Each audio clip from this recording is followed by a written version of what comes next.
Hello Boundless citizens, Boundmore here, and this is the 5th episode of the Fortnightly. Ahead of schedule a bit, since I'll be busy at work next week and I'm traveling after that for another week to land in another hectic time at work right after, so giving you this one a bit earlier to use my off time now, while there'll be a longer break before I can make the 6th episode, a trade-off of sort.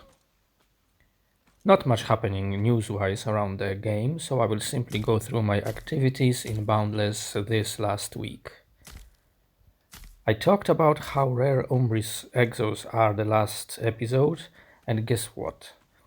The game decided to prove me wrong and spawned a new Umbris world only 2 weeks after the previous one. Praxia it's called, and it's poor in terms of Umbris count. I decided to skip this one at first, but then I found that it has a new color of gleam, deep red. Would be kinda silly to go there for just gleam, so I got my brews and hammers in the end and did some mining. I burnt a few hammers in the first decent Umbris hotspot and managed to get over 600 of Umbris. On top of that, as you can see here, 2 smart stacks of soft coal, almost 2 full smart stacks of medium coal, just over half a smart stack of hard coal, and almost full smart stack of titanium. Also decent amounts of fossils and tech pieces. And I kept 3 smart stacks of dark red rock because I like the color. And I collected some gems and ichor from dormant meteors, and finally I got some of that sweet new gleam. I call it sweet only because it's a new color to date, not because I like it so much. It's one of those intensive tints that I wouldn't use really, especially that it's red, unless I built a bordello in my town. But I won't, so this deep red is only a collectible for me. That's why I didn't bother to get much, just swung my hammer for a while to get some random amount of the gleam and happened to end up with 67, fine by me. Another reason to not care about farming more of the gleam is that it only spawned in a few spots, and you know that biome, the flat, rocky area with single blocks scattered over surface. Really a pain to gather. Anyways, let's move to the next story, my new sovereign. It's only another test of biomes and such.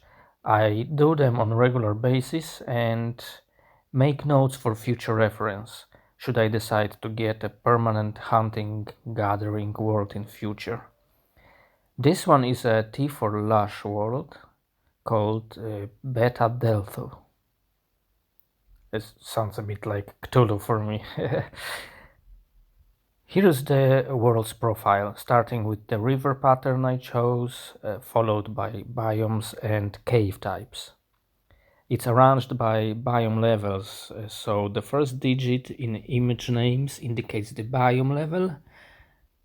So you can see a line of second tier of biomes I selected here, finished with an image of the picked cave system, then third biome and so on, up to the single biome of level 6. I selected 17 biomes altogether, 5 above the minimum required, and that's to get more smaller bits scattered around. And the river pattern is there to cut through biomes and break them as well, creating even more interesting terrain features. That was the idea. So I hopped onto the world then to check what I got. And I found some really cool bits.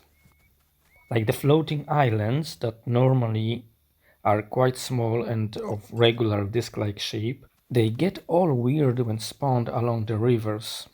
I like the low-hanging bits over water. Some also merge into larger formation and connect with the ground even. Icy pools biome then didn't manage to spawn fully at all. The usual circles of tiered eyes are usually incomplete, and I didn't find a single pool on entire world. Where the pool should spawn, either another biome takes over or a river cuts through. I used this biome before, and this is the first time I actually didn't see a fully spawned icy pools. Then the hex columns, who lose their regular shape when bordering other biomes.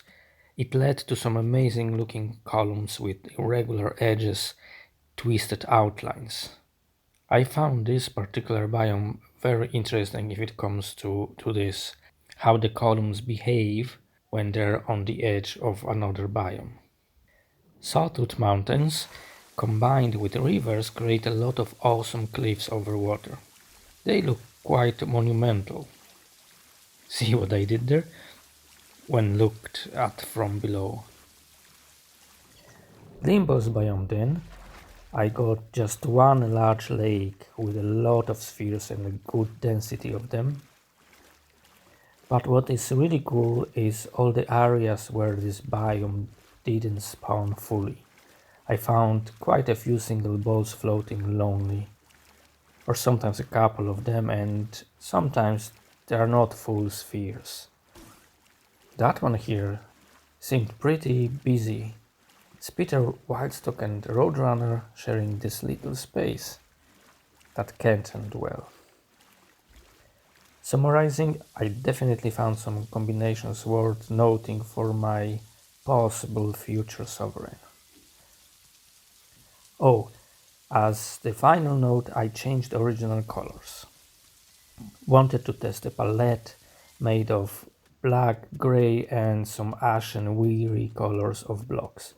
Kinda colorless, pale and toned down environment. To contrast that, I picked vibrant colors for flowers, plants and fungi. Quite interesting effect, I think. Okie dokie. Time to show my building efforts from the previous week or so.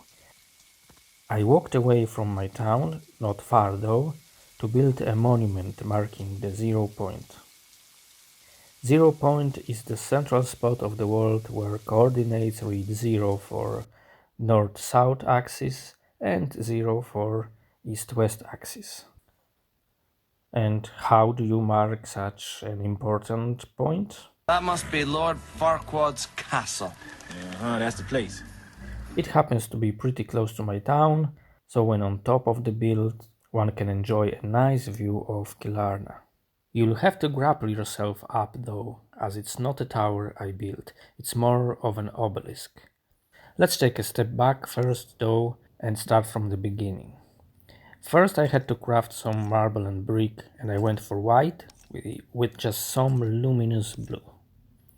I used my collection of rocks still sitting in the reclaim, got a lot of stones from it, refined it of course, and then transformed to metamorphic. Oh, how I wish there was some experience for that work. And then finally I ordered marble. I left some stone unrefined to get the brick as well. Then the building time. I got the blue marble for the base and then started building up with white.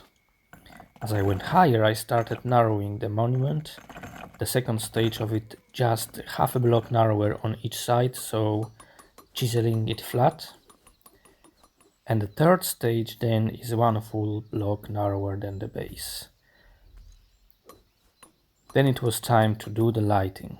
I went for azure raw gleam placed inside, between the walls. I chiseled half block lines in walls to reveal the gleam.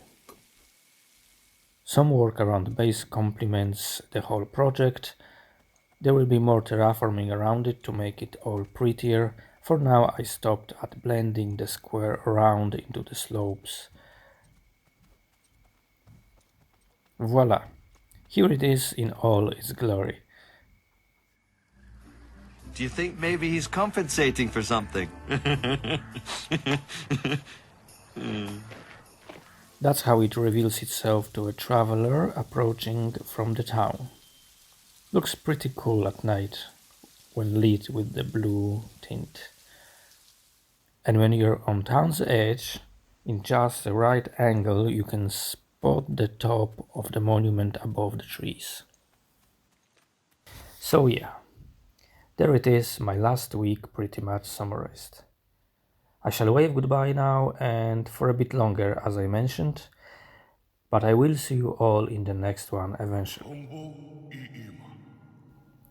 Thank you very much for watching and remember to stay boundless.